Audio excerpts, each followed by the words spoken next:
Hello everyone, Vinayak classes Prayagraj के YouTube channel पर मैं दीप्ति सिंह आप सभी का हार्दिक स्वागत करती हूं। तो बेटा, आज से हम लोगों को मैथ्स सिर्फ पढ़ना नहीं है बल्कि मैथ्स को समझना भी है। सीटेट में केवल यह मायने नहीं रखता कि आपको आंसर आता है या नहीं, बल्कि यह भी महत्वपूर्ण है कि बच्चे को वह कॉन्सेप्ट किस तरह समझाया जाए।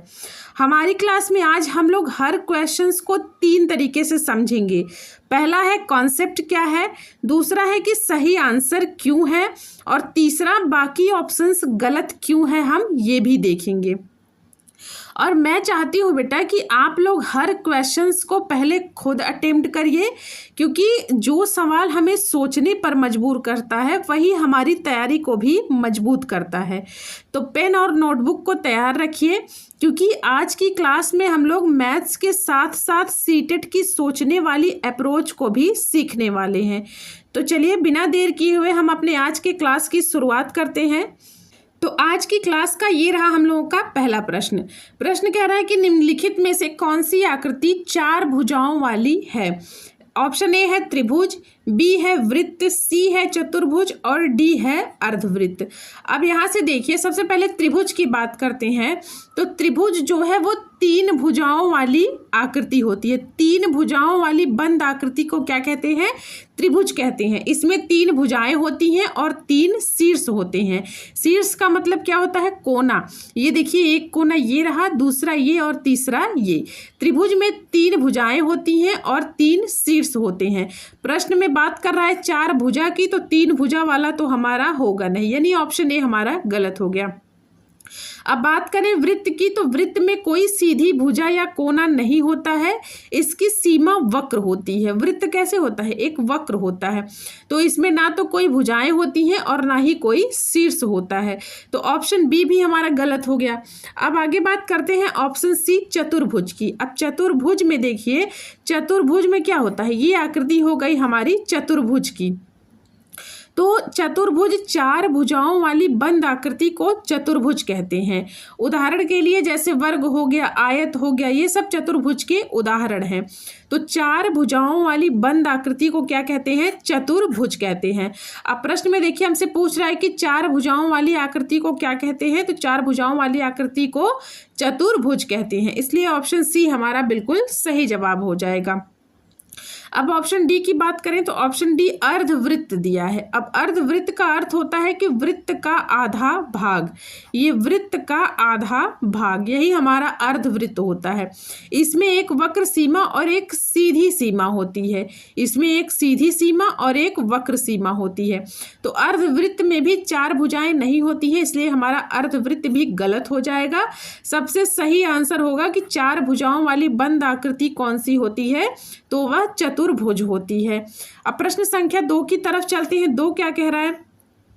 2 कह रहा है कि एक वर्ग में कुल कितने कोने होते हैं? एक वर्ग में कुल कितने कोने होते हैं? अब आप लोग वर्ग बनाइए। वर्ग तो आप सभी को पता होगा कि वर्ग में 4 भुजाएं होती हैं। एक वर्ग में 1 2 3 4 भुजाएं होती हैं और 4 शीर्ष होते हैं। 4 शीर्ष का मतलब ये 4 कोना होता है। शीर्ष का मतलब ये देखिए कोना। तो 4 कोने होते हैं और 4 भुजाएं होती हैं एक वर्ग में। और प्रत्येक शीर्ष पर, यानी ये जो प्रत्येक कोना होता है, इस पर 90 डिग्री का कोण बनता है। इस पर 90 डिग्री का कोण बनता है। तो वर्ग क्या है? वर्ग की 4 भुजाएं होती हैं, 4 शीर्ष होते हैं और प्रत्येक शीर्ष पर 90 डिग्री का कोण बना हुआ होता है। तो वर्ग में कुल कितने कोने हैं, यही हमसे पूछ रहा है। तो कुल कितने कोने हैं? 4 कोने हैं। तो 4 यानी ऑप्शन सी हमारा बिल्कुल सही जवाब हो जाएगा। अगले प्रश्न पर चलते हैं। प्रश्न संख्या 3 पर 3 क्या कह रहा है? 3 कह रहा है कि निम्न में से किस आकृति की कोई सीधी भुजा नहीं होती है? वर्ग, आयत, त्रिभुज और वृत्त। अब यहाँ से देखिए, कह रहा है कि कोई भी सीधी भुजा नहीं होती है। यहाँ देखिए प्रश्न में नहीं दिया है, ये नहीं पूछा है कि किसकी भुजाएं सीधी होती हैं। तो अब वर्ग की बात कर लें तो वर्ग का फिगर आप लोग कैसे बनाते हैं? वर्ग का चित्र कैसे बनाते हैं? ये हमारा वर्ग हो गया और ये हमारा आयत हो गया। ये क्या हो गया, आयत हो गया। त्रिभुज की बात करें तो ये त्रिभुज हो गया, और वृत्त की बात करें तो ये हमारा वृत्त हो गया। अब यहाँ देखिए इसमें कह रहा है कि कोई सीधी रेखा। अब आप लोग देखिए कि सीधी रेखा, वर्ग देखिए तो वर्ग में भी सीधी रेखा है, वो भी 4 है, एक नहीं कितनी 4 रेखा है। तो वर्ग में 4 सीधी रेखा है, तो वर्ग हमारा गलत हो जाएगा। कैसे गलत हुआ, क्योंकि हमसे प्रश्न में कह रहा है कि कोई भी सीधी भुजा नहीं होती है। नहीं होती है का मतलब कि इसमें कोई भी सीधी भुजा नहीं होगी। अब आयत की बात करें तो आयत में भी देखिए सीधी भुजा हो गई। आयत में भी ये देखिए 1 2 3 4 भुजाएं हो गई। आमने सामने की भुजा आयत की बराबर होती है, तो आयत भी हमारा ऑप्शन नहीं होगा, क्योंकि आयत में भी 4 भुजाएं होती हैं। बात करें त्रिभुज की तो त्रिभुज में भी 3 भुजाएं होती हैं। त्रिभुज में कितनी भुजाएं होती हैं, 3 भुजाएं होती हैं। तो त्रिभुज भी हमारा आंसर नहीं होगा, यानी ऑप्शन सी भी हमारा गलत हो जाएगा। अब बात करते हैं वृत्त की, तो वृत्त में कोई भी सीधी भुजा नहीं होती है। आप देख सकते हैं ये जो वृत्त है इसमें कोई भी सीधी भुजा नहीं है, इसकी पूरी सीमा वक्र होती है, कर्व्ड होती है। इसमें कोई भी शीर्ष नहीं होता, मतलब ना इसमें कोई भुजा होती है और ना ही इसमें कोई शीर्ष होता है। शीर्ष का मतलब कोना, तो ना कोई भुजा होती है ना कोई शीर्ष होता है। इसकी पूरी सीमा जो है वो वक्र होती है। तो ऑप्शन डी हमारा बिल्कुल सही हो जाएगा। प्रश्न में कह रहा है कोई सीधी भुजा नहीं होती है, तो वृत्त में कोई भी सीधी भुजा नहीं होती है। तो ऑप्शन डी हमारा बिल्कुल सही जवाब हो गया। प्रश्न संख्या 4 पर चलते हैं। 4 क्या कह रहा है, कह रहा है कि एक आयत की विपरीत भुजाओं के बारे में कौन सा कथन सही है। वे हमेशा असमान होती हैं, वे बराबर होती हैं, केवल एक भुजा होती है, सभी भुजाएं हमेशा बराबर होती हैं। तो अब यहाँ से देखिए आयत की बात कर रहा है। आयत, ये देखिए ये आयत है, ये आयत का फिगर हम लोग बना लेते हैं, तो ये हो गया आयत। अब यहाँ से देखिए ऑप्शन ए कह रहा है कि वे हमेशा असमान होती हैं। जी ऐसी बात बिल्कुल नहीं है। आयत की विपरीत भुजाएं, ये आयत की विपरीत भुजाओं के बारे में पूछ रहा है, तो आयत की विपरीत भुजाएं जो हैं वो बराबर होती हैं। जैसे ये वाली भुजा इसके सामने की भुजा आपस में बराबर होगी, और इस वाली भुजा के सामने की भुजा ये वाली बराबर होगी, यानी आमने सामने की भुजाएं आपस में बराबर होती हैं। इसी को कहते हैं कि आयत की विपरीत भुजाएं आपस में बराबर होती हैं। तो हमेशा असमान होती हैं, तो हमेशा असमान नहीं होती हैं। वे क्या होती हैं, वे बराबर होती हैं। आयत के आमने सामने की भुजाएं हमेशा आपस में बराबर होती है। केवल एक भुजा होती है, तो आयत में केवल एक भुजा नहीं होती है, आयत में 4 भुजाएं होती हैं। आयत जो है एक बंद आकृति है, इसमें 4 भुजाएं होती हैं, और 4 भुजाओं में आमने सामने की भुजाएं आपस में बराबर होती हैं। आयत के चारों कोण, ये जो चारों कोण है वो कितने के होते हैं, 90 डिग्री के होते हैं।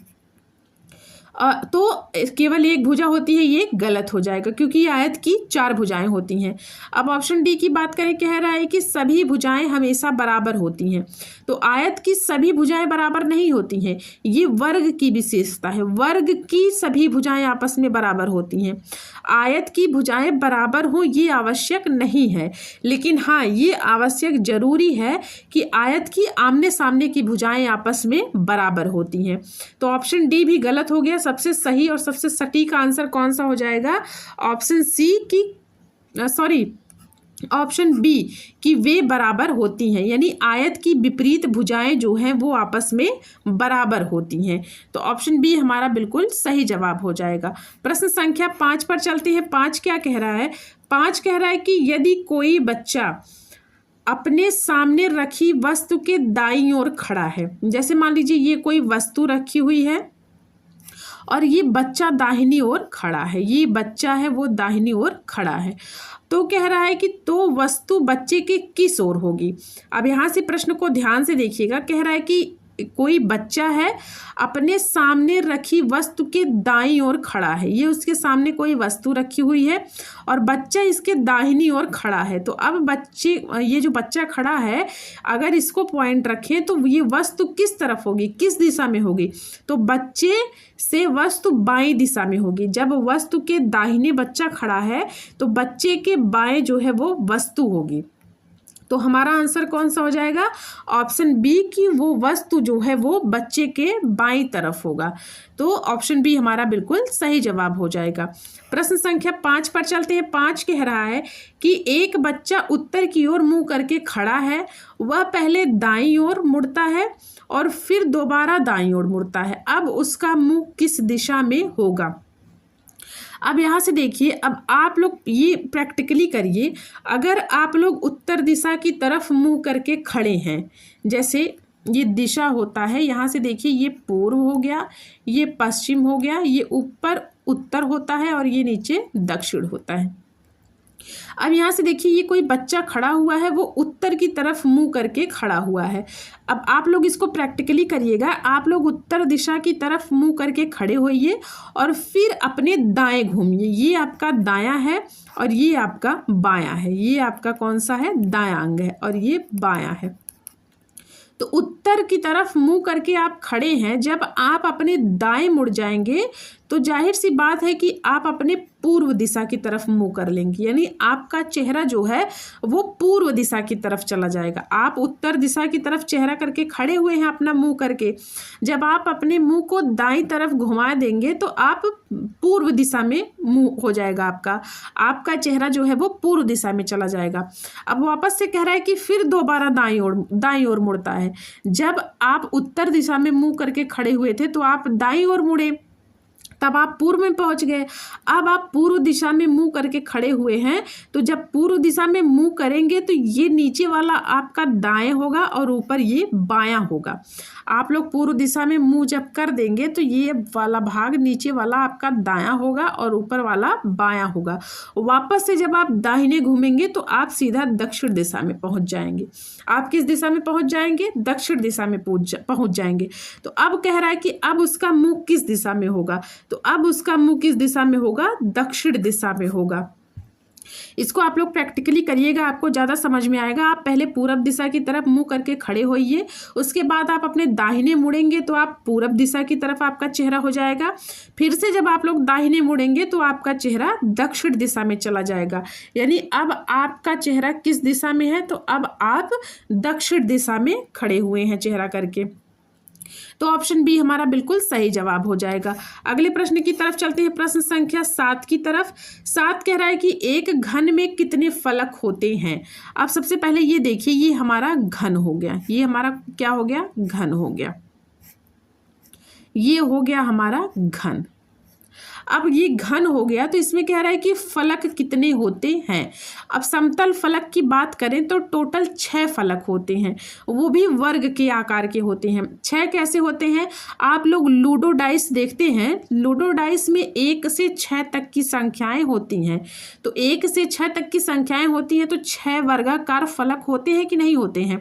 अब ये जैसे देखिए, ये जो क्यूब है इसमें देखिए, ये आगे वाला 1, ये 2, ऊपर 3, ये बगल में 4, नीचे 5 और इसके पीछे एक फलक है, वो हो गया टोटल 6। तो एक क्यूब में कितने फलक होते हैं? 6 फलक होते हैं। तो हमारा आंसर 6 हो जाएगा। 4 क्यूब में कुछ भी नहीं होता। 8 की बात करें तो 8 जो है वो शीर्ष होता है, किनारे होते हैं। एक घन में कितने किनारे होते हैं? 8 किनारे होते हैं। 8 किनारे कैसे हो जाएंगे? यहाँ से देखिए, जहाँ 3 फलक आपस में मिलते हैं वहाँ एक किनारा बनता है। आप लोग जिस रूम में बैठे होंगे उस रूम में कोने को देखिएगा, किनारे को, तो 4 किनारा ऊपर होगा और 4 किनारा नीचे होगा। तो टोटल 8 किनारे होते हैं। अब 12 क्या है? तो 12 सॉरी किनारा नहीं, ये कोना होता है। ये 8 जो है वो कोना है। अब किनारा क्या होता है? तो ये जो 12 किनारे हैं, ये 12 जो दिया हुआ है ये हमारे किनारे होते हैं। किनारे क्या होता है?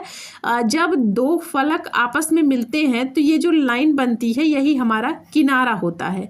आप लोग जिस रूम में बैठे होंगे वहाँ पर ध्यान से देखिएगा, जहाँ 2 फलक आपस में मिल रहे होंगे वहाँ एक ऐसे पतली सी लाइन, ये किनारा बना हुआ होगा। तो ये हमारा किनारा हो जाता है।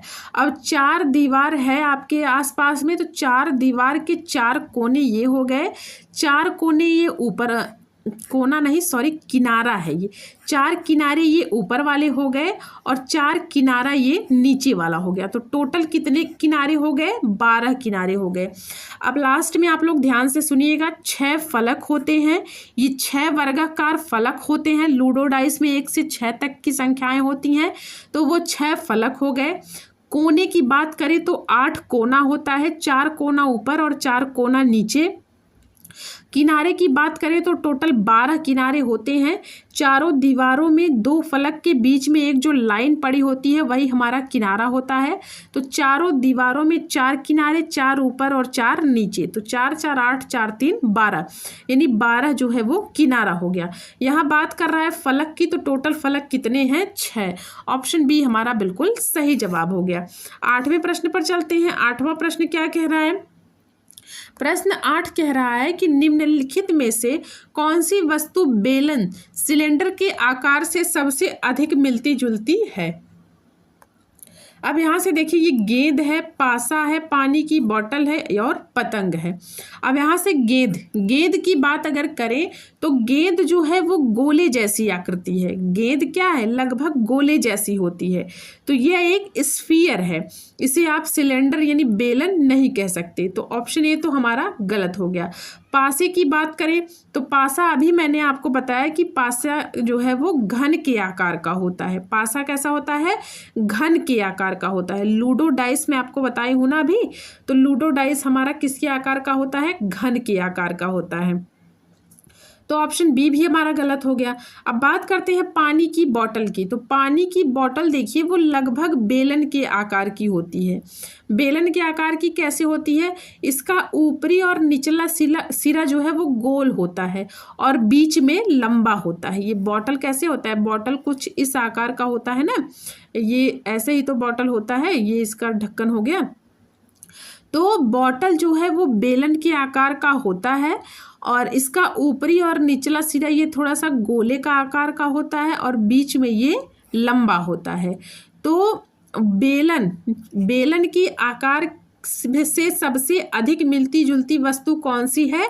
तो वो हो गई पानी की बोतल। अब पतंग की बात करें तो पतंग जो है वो एक समतल आकृति है, ये एक बेलनाकार आकृति नहीं है। ये कौन सी आकृति है? यह एक समतल आकृति है। तो पतंग तो होगा नहीं।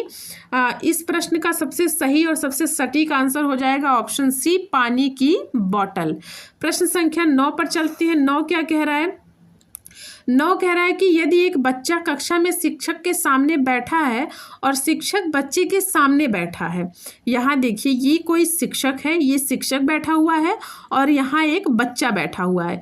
प्रश्न में कह रहा है कि शिक्षक के सामने बच्चा बैठा हुआ है और बच्चे के सामने शिक्षक बैठा हुआ है। यही तो प्रश्न में कह रहा है कि एक बच्चा जो है वो कक्षा में शिक्षक के सामने बैठा हुआ है। ये शिक्षक है, ये बच्चा है, शिक्षक के सामने बच्चा बैठा हुआ है। अब पूछ रहा है कि शिक्षक बच्चे के सामने है, तो शिक्षक बच्चे के किस दिशा में होंगे?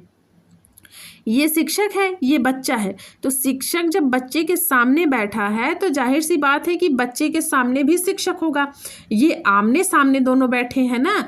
जैसे सामने आपके अगर कोई व्यक्ति बैठा है, आप और आपके दोस्त 2 लोग हैं, दोनों एक ही तरफ, यानी आप अपना चेहरा अपने दोस्त की तरफ किए हैं और आपका दोस्त अपना चेहरा आपकी तरफ किया है। तो दोनों एक दूसरे के आमने सामने हुए ना। तो आप जो है वो अपने दोस्त की तरफ चेहरा किए हैं और आपका दोस्त जो है वो आपकी तरफ चेहरा किया हुआ है। तो दोनों आमने सामने होंगे, यानी बच्चे के सामने शिक्षक बैठेगा और शिक्षक के सामने बच्चा बैठा हुआ है। तो ऑप्शन बी हमारा बिल्कुल सही हो जाएगा कि शिक्षक जो है वो बच्चे की किस दिशा में होंगे? तो बच्चे के सामने होंगे। तो ऑप्शन बी हमारा बिल्कुल सही जवाब हो गया। अब प्रश्न संख्या 10 की तरफ चलते हैं। तो 10 क्या कह रहा है?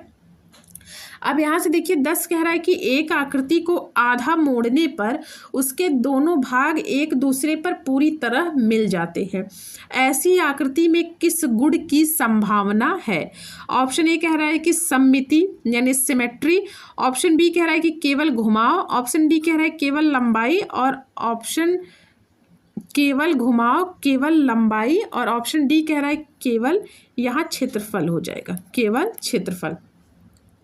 तो अब यहाँ से देखिए, अब सबसे पहले हम सममित की बात करते हैं, सिमेट्री की। तो जब किसी आकृति को किसी रेखा के अलोंग मोड़ने पर दोनों भाग एक दूसरे पर मिल जाते हैं तो यह सिमेट्री का उदाहरण होता है। जिस रेखा के आधार पर आकृति के दोनों भाग मिलते हैं उसे सममित रेखा कहते हैं। सममित क्या हो गया कि जब किसी आकृति को किसी रेखा के अलोंग मोड़ने पर दोनों भाग एक दूसरे पर मिल जाते हैं तो उसे सममित कहते हैं, वो सममित का उदाहरण है। और जिस रेखा के आधार पर आकृति के दोनों भाग मिलते हैं वो कौन सी रेखा होती है, तो वो सममित रेखा होती है। तो ऑप्शन ए हमारा बिल्कुल सही हो जाएगा, क्योंकि यहाँ देखिए प्रश्न में कह रहा है कि आकृति को आधा मोड़ने पर उसके दोनों भाग एक दूसरे पर पूरी तरह से मिल जाते हैं। तो जब पूरी तरह से मिल जाते हैं तो ये सममित का एक उदाहरण है। अब यहाँ देखिए कह रहा है कि केवल घुमाओ, तो घुमाओ में आकृति को किसी बिंदु के चारों ओर घुमाया जाता है। यहाँ मोड़ने की बात कह रहा है ना, और घुमाओ का मतलब क्या होता है कि किसी भी आकृति को किसी बिंदु के चारों ओर घुमाया जाता है, तब उसे घुमाओ कहते हैं। तो घुमाओ तो होगा नहीं, क्योंकि यहाँ मोड़ने की बात कह रहा है। केवल लंबाई जो है वो आकृति की माप है, सममिति का अर्थ नहीं है। वो क्या है, वो लंबाई की माप है। तो ऑप्शन सी भी यहाँ सही नहीं होगा। और क्षेत्रफल क्या है, क्षेत्रफल आकृति द्वारा घेरे गए स्थान का माप है, तो ये क्षेत्रफल भी नहीं होगा। तो यहाँ देखिए आकृति को आधा मोड़ने पर जो उसके दोनों भाग हैं एक दूसरे पर पूरी तरह मिल जाते हैं, तो ये किसका उदाहरण है, ये सममिति का उदाहरण है। तो ऑप्शन ए हमारा बिल्कुल सही जवाब हो जाएगा। अगले प्रश्न पर चलते हैं, प्रश्न संख्या 11 पर। अब 11 देखिए, 11 क्या कह रहा है, 11 कह रहा है कि एक बच्चा 5 कदम पूर्व की ओर चलता है और फिर 3 कदम उत्तर की ओर, फिर 5 कदम पश्चिम की ओर। अब यहाँ से देखिए ये कोई बच्चा है, ये मान लीजिए कोई बच्चा है। दिशा तो आप सभी को पता होगा, ये दिशा, ये हो गया पूरब, ये हो गया पश्चिम, ये हो गया उत्तर और ये हो गया नीचे दक्षिण। अब ये कोई बच्चा है, कह रहा है कि 5 कदम पूर्व की ओर चलता है। ये बच्चा अपने से पूर्व 5 कदम चलता है। यहाँ से कितना चल रहा है, 5 कदम चल रहा है। अब कह रहा है कि अब ये बच्चा ये इस पॉइंट पर पहुंच गया। अब यहाँ से कह रहा है कि वो 3 कदम उत्तर की तरफ चलता है। तो जब बच्चा यहाँ पहुंच गया तो अब उत्तर किस दिशा में है, उत्तर ऊपर है। यहाँ देखिए ये उत्तर ऊपर है कि नहीं है, तो बच्चा जो है यहाँ से 3 कदम चलेगा। ये प्रश्न में कह रहा है कि एक बच्चा 5 कदम पूर्व चला, तो मैंने 5 कदम इसको पूर्व में चला दिया।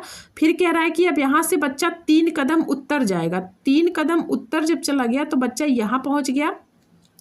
अब यहाँ से कह रहा है कि वो 5 कदम पश्चिम की ओर चलेगा। जब बच्चा यहाँ खड़ा है तो पश्चिम दिशा किस तरफ होगी, पीछे होगी। तो बच्चा यहाँ से 5 कदम चलेगा तो यहाँ पहुँच जाएगा। ये 5 कदम चलेगा तो कहाँ पहुँच जाएगा, यहाँ पहुँच जाएगा। ये 5 कदम। अब पूछ रहा है कि अब वह अपने प्रारंभिक स्थान से किस दिशा में है। बच्चे ने चलना कहाँ से प्रारंभ किया था, इस पॉइंट, इस ए पॉइंट से प्रारंभ किया था। ए से वो बी तक पहुँचा 5 कदम चलकर, बी से वो सी पर पहुँचा 3 कदम चलकर, और सी से डी पर चला वापस 5 कदम पर पहुँचकर। अब ये जो इसका स्टार्टिंग पॉइंट है, ये प्रारंभिक स्थान जो है, यहाँ से पूछ रहा है कि बच्चा किस दिशा में है। अगर यहाँ बच्चे को खड़ा कर दिया जाए और यहाँ से ये देखिए यहाँ जहाँ ये पहुँचा है तो ये यहाँ से किस दिशा में है, उत्तर दिशा में है। उत्तर दिशा में है तो यहाँ उत्तर देखिए, यहाँ उत्तर तो दिया हुआ है, लेकिन हमसे कदम भी पूछ रहा है कि वो कितने कदम में है। तो 3 कदम है। 3 कदम कैसे हुआ, ये आकृति देखिए हमारी आयत नुमा बन गई है। ये आकृति जो हमारी है वो आयत जैसी बन गई है। तो जब ये यहाँ 5 चला, यहाँ 5 चला, जब यहाँ 3 चला तो यहाँ भी 3 चलेगा, यानी आमने सामने की भुजाएं आपस में बराबर हो जाएंगी। तो बच्चा अब प्रारंभिक बिंदु से कहाँ पर स्थित है, 3 कदम उत्तर की तरफ स्थित है। तो 3 कदम उत्तर, यानी ऑप्शन ए हमारा बिल्कुल सही जवाब हो जाएगा। अगले प्रश्न पर चलते हैं, प्रश्न संख्या 12 पर। 12 देखिए, 12 क्या कह रहा है, 12 कह रहा है कि एक घन को अलग अलग दिशाओं से देखने पर उसके कितने फलक एक साथ दिखाई दे सकते हैं। अब सबसे पहले आप लोग एक घन बनाइए। जब आप लोग एक घन बना लेंगे तब आपको ये चीज़ें ज़्यादा समझ में आएंगी। जैसे ये हमने घन बना लिया, ये देखिए, ये हमारा घन हो गया। अब जब ये घन हो गया तो आप लोग बताइए कि कितने फलक, यानी इसके कितने फलक आपको दिखाई दे रहे हैं। क्या 2 फलक दिखाई दे रहे हैं, या 3 फलक दिखाई दे रहे हैं, 4 फलक दिखाई दे रहे हैं, या फिर सभी टोटल 6 फलक दिखाई दे रहे हैं। घन में टोटल 6 फलक होते हैं, तो वही कह रहा है कि सभी 6 फलक दिखाई दे रहे हैं। अब यहाँ से देखिएगा, अगर इस घन को आप लोग देखेंगे तो यहाँ से देखिए, ये एक सामने वाला फलक दिखाई दे रहा है, ये एक वर्गाकार फलक ये सामने वाला दिखाई दे रहा है। इस चीज़ को आप लोग ध्यान से देखिएगा, एक ये सामने वाला फलक दिखाई दिया और एक ये साइड वाला फलक दिखाई दे रहा है। एक देखिए, ये साइड वाला फलक दिखाई दे रहा है। तो टोटल कितने हो गए, ये 1 हो गया, ये 2 हो गया, टोटल कितने फलक हो गए, 2 फलक हो गए। अब यहाँ से देखिए, एक फलक ऊपर भी दिखाई दे रहा है। एक फलक कहाँ दिखाई दे रहा है, ऊपर दिखाई दे रहा है, तो ये तीसरा फलक हो गया। एक घन में टोटल कितने फलक दिखाई देंगे हमें, एक साथ 3 फलक दिखाई देंगे। एक ये आगे वाला दिखाई देगा, एक ये बगल वाला दूसरा दिखाई देगा, और एक ये ऊपर वाला तीसरा दिखाई देगा। ऊपर वाला ये तीसरा दिखाई देगा। तो एक घन में टोटल कितने फलक दिखाई देंगे, तो अधिकतम 3 फलक दिखाई देंगे। ये चीज़ आप लोग समझ पाए होंगे। आप लोग एक लूडो डाइस लीजिएगा, उसको आप लोग रख के देखिएगा, तो टोटल 3 फलक आपको दिखाई देंगे। एक ये सामने वाला दिखाई देगा, एक ये बगल वाला दिखाई देगा, और एक ये ऊपर वाला दिखाई देगा। तो टोटल 3 फलक दिखाई देंगे, तो इसलिए हमारा ऑप्शन बी सही हो जाएगा। अब यहाँ से प्रश्न संख्या 13 की बात करते हैं। तो 13 कह रहा है कि एक बच्चा किसी आकृति को देखकर कहता है कि यह वर्ग नहीं है, क्योंकि इसे घुमाने पर यह हीरे जैसा दिखाई देता है। तो शिक्षक को क्या समझाना चाहिए। अब यहाँ से देखिए, शिक्षक क्या समझाएगा। ऑप्शन ए कह रहा है कि घुमाने की आकृति की पहचान बदल जाती है, वर्ग केवल सीधा होने पर ही वर्ग दिखाई देता है, आकृति को घुमाने से उसके गुण नहीं बदलते हैं, या हीरे जैसी आकृति कभी वर्ग नहीं हो सकती। अब यहाँ से देखिए, सबसे पहले ऑप्शन ए की बात कर लेते हैं। तो ऑप्शन ए कह रहा है कि घुमाने पर आकृति की पहचान बदल जाती है। तो आकृति को घुमाने से उसका आकार या ज्यामितीय गुण कभी नहीं बदलता है।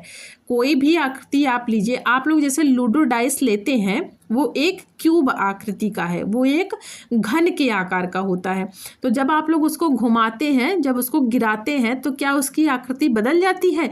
क्या वो क्यूब है तो क्या वो स्क्वायर बन जाएगा या फिर आयत बन जाएगा? नहीं, वो क्यूब है तो वो क्यूब रहेगा। तो किसी भी आकृति को घुमाने से उसका आकार और उसकी ज्यामितीय गुण नहीं बदलते हैं। तो ऑप्शन ए तो हमारा गलत हो गया। अब ऑप्शन बी की बात करें, कह रहा है कि वर्ग केवल सीधा होने पर ही वर्ग दिखता है। ऐसी कोई बात नहीं है। वर्ग को केवल एक विशेष दिशा में होना आवश्यक नहीं है। उसे आप चाहे जैसे भी घुमाइए, चाहे जिधर भी घुमाइए, वो वर्ग है तो वर्ग ही रहेगा। तो इसलिए वर्ग केवल सीधा होने पर वर्ग नहीं होता। वर्ग आप चाहे जिस दिशा में, चाहे जैसे उसको घुमाइए, कुछ भी करिए, वो वर्ग ही रहेगा। अब ऑप्शन सी की बात कर लेते हैं। तो ऑप्शन सी कह रहा है कि आकृति को घुमाने से उसके गुण नहीं बदलते हैं। देखिए, ये बिल्कुल सही जवाब है। यही मैं आपको बता रही हूँ कि किसी भी आकृति को आप लोग कितना भी घुमाइए, कुछ भी करिए, वो जिस आकृति का है वो उसी आकृति का रहेगा। जैसे किसी आकृति की चारों भुजाएं बराबर हैं और उसके चारों कोण 90 डिग्री के हैं, तो वह वर्ग ही होगा। वर्ग की चारों भुजाएं बराबर होती हैं, उसके कोण 90 डिग्री के होते हैं चारों, तो वो वर्ग ही रहेगा। चाहे उसे आप किसी भी दिशा में घुमा दें, उसका जो है आकार और उसका ज्यामितीय गुण नहीं बदलेगा। तो ऑप्शन सी हमारा बिल्कुल सही जवाब हो जाएगा। हीरे जैसी आकृति कभी वर्ग नहीं हो सकती, ये बिल्कुल गलत बात है। हीरे जैसा दिखने वाला चित्र भी वर्ग हो सकता है, केवल देखने के तरीके से उसकी ज्यामितीय पहचान नहीं बदलती है। तो हीरे जैसी आकृति भी वर्ग हो सकती है, इसलिए ये ऑप्शन गलत हो गया। सबसे सही और सबसे सटीक आंसर ऑप्शन सी है कि आकृति को घुमाने से उसके गुण नहीं बदलते हैं। अगले प्रश्न पर चलते हैं, प्रश्न संख्या 14 पर। अब 14 देखिए, 14 क्या कह रहा है? कह रहा है कि प्राथमिक कक्षा में शिक्षक बच्चों को ऊपर नीचे, आगे पीछे, दाएं बाएं की अवधारणा सिखाना चाहता है। इनमें से कौन सी गतिविधि सबसे अधिक प्रभावशाली होगी? अब यहाँ से देखिए, ऑप्शन ए कह रहा है कि बच्चों से दिशाओं की परिभाषाएं याद करवाना। ऑप्शन बी कह रहा है कि केवल पुस्तक में दिए चित्र पढ़वाना। ऑप्शन सी कह रहा है कि बच्चों को कक्षा में वस्तुओं की स्थिति बताने और स्वयं स्थान बदलकर निर्देशों का पालन करने देना। दिशाओं के 10 बार लिखवाना। अब यहाँ से ऑप्शन ए से शुरुआत करते हैं। तो केवल परिभाषाएं याद करवाना, याद करना तो वैसे भी निगेटिव वर्ड है, तो केवल परिभाषा याद कर लेने से स्थानिक समझ विकसित नहीं होती है। अब आप लोगों को ऊपर नीचे दाएं बाएं देखना है, तो आप लोग परिभाषा याद करके कुछ थोड़ी ना कर पाएंगे। और सबसे पहले ये याद करना ही निगेटिव वर्ड है। आधुनिक शिक्षा प्रणाली जो है वो याद करने यानी रटंत प्रणाली का विरोध करती है। तो ऑप्शन ए तो हमारा वैसे भी गलत हो गया। केवल पुस्तक में दिए गए चित्र को पढ़वाना। अब चित्र उपयोगी तो है, ये तो आप कह सकते हैं कि बच्चों के लिए चित्र उपयोगी है, लेकिन वास्तविक वस्तुओं और स्वयं गतिविधि करने से बच्चों को अधिक प्रत्यक्ष अनुभव मिलता है। अब यहाँ केवल पुस्तक में चित्र दिखा दिए और आप कह दीजिए कि सब कुछ बच्चा समझ जाए, तो ऐसा पॉसिबल नहीं है। आप जो है वो पुस्तक में चित्र को दिखाएंगे, इससे बच्चे जो है अच्छे से समझ पाएंगे, उनका इंटरेस्ट भी बढ़ेगा। लेकिन इस प्रश्न के हिसाब से केवल पुस्तक में दिए गए चित्र को पढ़वाना, तो ये हमारे लिए गलत हो जाएगा। अब ऑप्शन सी की बात करें तो ऑप्शन सी कह रहा है कि बच्चों को कक्षा में वस्तुओं की स्थिति बताने और स्वयं स्थान बदलकर निर्देशों का पालन करने देना। अब यहाँ से देखिए, ये जो है सबसे अच्छा विकल्प है। विकल्प अच्छा कैसे है? यहाँ बच्चा करके सीख रहा है। करके कैसे सीखेगा? जैसे आपने कह दिया बच्चे को कि आप दरवाजे के दाईं ओर खड़े हो जाओ, तो बच्चे को, अब जब ये बच्चे को पता होगा कि दायां बायां क्या है, तभी तो वो दाईं ओर खड़ा होगा जाकर। इससे क्या होगा कि इससे बच्चा जो है वो करके सीखेगा। वो सोचेगा कि मेरा दायां किधर है, मुझे किस तरफ जाना है। कुर्सी के पीछे जाओ, तो अब कुर्सी के पीछे जाने का मतलब बच्चा ये समझेगा आगे क्या है पीछे क्या है, तभी तो वो कुर्सी के पीछे जाएगा। तो अब जैसे आपने कह दिया कि मेज के सामने खड़े रहो, तो कक्षा में वस्तुओं की स्थिति बताने, यानी जब आप उसे करके सीखने के लिए कहेंगे, शिक्षा में जितनी भी चीज़ें उपलब्ध हैं, जो भी चीज़ें हैं, उससे आप बच्चों को बड़े ही आसानी से सिखा सकते हैं। इससे क्या होगा? इससे बच्चे जो है वो दिशा और स्थान को वास्तविक अनुभव से समझेंगे। तो ऑप्शन सी जो है वो हमारा बिल्कुल सही जवाब हो जाएगा। ऑप्शन डी की बात करें, कह रहा है कि केवल दिशाओं के नाम 10 बार लिखवाना। अब 10 बार लिखवाना ये जो है याददाश्त बढ़ा सकता है, लेकिन स्थानिक अवधारणा के अनुभवनात्मक रूप को विकसित नहीं कर सकता। तो ऑप्शन डी भी हमारा गलत हो गया। सबसे सही और सबसे सटीक आंसर कौन सा हो जाएगा? Option C. प्रश्न संख्या 15 पर चलते हैं। 15 देखिए, 15 क्या कह रहा है? 15 कह रहा है कि एक बच्चा कहता है कि यह आकृति वर्ग नहीं है क्योंकि यह तिरछी बनी हुई है। शिक्षक का सबसे उपयुक्त कदम क्या होगा? ऑप्शन ए कह रहा है कि बच्चे को तुरंत गलत बता देना। ऑप्शन बी कह रहा है कि तिरछी आकृति को मिटा देना। ऑप्शन सी कह रहा है कि वर्ग को अलग अलग दिशाओं में घुमाकर बच्चों से उसके गुण पहचानने को कहना। ऑप्शन डी कह रहा है कि बच्चे से वर्ग की परिभाषा याद करवाना। अब यहाँ ऑप्शन ए देखिए, कह रहा है कि तुरंत गलत बता देना। ये चीज़ मैं आपको कई बार बता चुकी हूँ कि सिर्फ गलत कहने से बच्चे की गलत अवधारणा दूर नहीं होती है। अब बच्चा ये जो प्रश्न कर रहा है कि यह आकृति वर्ग नहीं है क्योंकि यह तिरछी बनी हुई है, आपने कह दिया कि नहीं बेटा ये गलत है, तो अब बच्चा ये थोड़ी ना समझ पाएगा कि ये गलत क्यों है। आपको ये बताना पड़ेगा ना कि ये गलत क्यों है, ये वर्ग जो है कि नहीं है तो क्यों है और नहीं है तो किस लिए नहीं है। ये सब चीज़ें आपको बच्चे को बतानी चाहिए। आपको बतानी पड़ेगी, तभी वो बच्चा समझ पाएगा। तो तुरंत गलत बता देना, ये ऑप्शन गलत हो जाएगा। अब ऑप्शन बी कह रहा है कि तिरछी आकृति को मिटा देना। मिटाना कोई हल नहीं है। आकृति मिटा देने से समस्या का समाधान नहीं होगा। बच्चे को समझना जरूरी है कि तिरछी होने पर भी यह आकृति वर्ग हो सकती है, या नहीं हो सकती तो क्यों नहीं हो सकती। अब आप लोग सीधा इस आकृति को ही मिटा दीजिए, तो मिटाना जो है वो समस्या का समाधान नहीं होता है। अब ऑप्शन सी देखिए, कह रहा है कि वर्ग को अलग अलग दिशाओं में घुमाकर बच्चों से उसके गुण पहचानने को कहना। अब ये देखिए, ये सबसे सही तरीका है। सबसे सही कैसे है, शिक्षक जो है वो एक वर्ग बनाए और उसे अलग अलग दिशाओं में घुमाए। जैसे शिक्षक क्या करेगा, सबसे पहले एक वर्ग बनाएगा और उसे अलग अलग दिशाओं में घुमाएगा। फिर वो बच्चे से पूछेगा कि आप बताइए बच्चों कि क्या इसकी चारों भुजाएं आपस में बराबर हैं, या चारों भुजाएं आपको देखने में कैसी लग रही हैं, चारों कोण कितने के हैं, क्या घुमाने से भुजाओं की लंबाई बदल गई है, या फिर क्या कोण बदल गए हैं। तो जब आप लोग ये सब प्रश्न बच्चों से करेंगे तो बच्चा जो है वो स्वयं निष्कर्ष निकालेगा कि आकृति को घुमाने से उसके ज्यामितीय गुण नहीं बदलते हैं। तो ऑप्शन सी हमारा बिल्कुल सही जवाब हो जाएगा कि वर्ग को अलग अलग दिशाओं में घुमाकर बच्चों से उसके गुण पहचानने को कहना। ऑप्शन डी कह रहा है कि परिभाषा याद करवाना। याद करवाना तो वैसे भी निगेटिव वर्ड है, तो याद करवाना ये जो है गलत अवधारणा है, ये बच्चे की गतिविधि को बढ़ाता नहीं है। तो यहाँ से ऑप्शन डी भी हमारा गलत हो गया। सबसे सही और सबसे सटीक आंसर कौन सा हो गया, ऑप्शन सी। तो आज हम लोग बेटा 15 प्रश्न हल किए हैं। 15 में से आप लोग ये जरूर बताइएगा कि आपने कितने प्रश्नों के जवाब सही दिए हैं। प्रश्न आपको कैसे लगे कमेंट करके जरूर बताइएगा। आपको मेरे पढ़ाने में यदि कोई कमी लग रही होगी, मेरे समझाने में कोई गलती हो रही होगी, या मेरा समझाया हुआ आपको नहीं समझ में आ रहा होगा, तो प्लीज़ आप लोग ये सब ज़रूर मुझे बताइएगा।